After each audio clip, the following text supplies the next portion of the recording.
Hello guys, मी योगिता तुम्हा सर्वांचं Yogita study सेंटरमध्ये स्वागत करीत आहे। आता आपल्या फर्स्ट युनिट टेस्ट जवळ आलेल्या आहेत।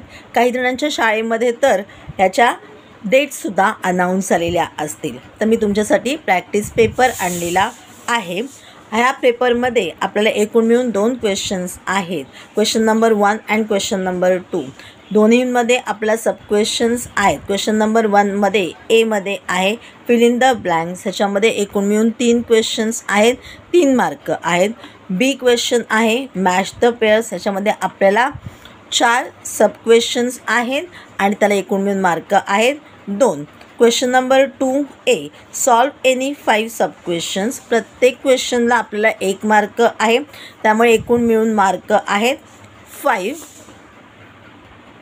क्वेश्चन विचारलेले आहेत 6। मी तुम्हाला रिक्वेस्ट करेन 6 क्वेश्चन सोडवण्याचा प्रयत्न करायचा आहे, जेणेकरून तिथे कोणत्याही प्रकारचे क्वेश्चन आले तर तुम्हाला जेवढे दिलेले असतील तेवढे तरी व्यवस्थित अटेम्प्ट करता येईल। आपल्याला एक गोष्ट लक्षात ठेवायची आहे, जे प्रश्न सोपे असतात, जे प्रश्न आपल्याला खात्रीपूर्वक आपलं त्याचं उत्तर बरोबर येईल ते प्रश्न आधी सॉल्व करा। जर तुम्हाला वेळ पुरला तर जे आणखीन एक्स्ट्रा दिलेले क्वेश्चन्स असतात ते सुद्धा सोडवण्याचा प्रयत्न करा।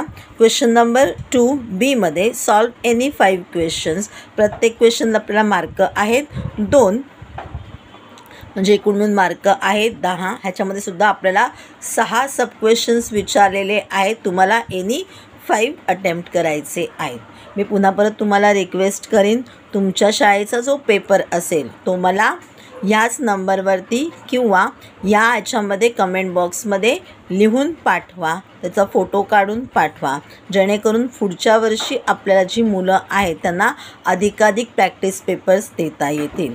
त्यामुळे तुमचाही फायदा होईल। इयत्ता 6वी 7वीच्या मुलांनी जर का पेपर पाठवलेले असतील, पुढच्या वर्गातल्या मुलांनी जर पेपर पाठवले असतील, तुम्हाला जास्तीत जास्त प्रॅक्टिस करता येईल। Thank you and wish you all the best for your first unit test examination. Bye bye.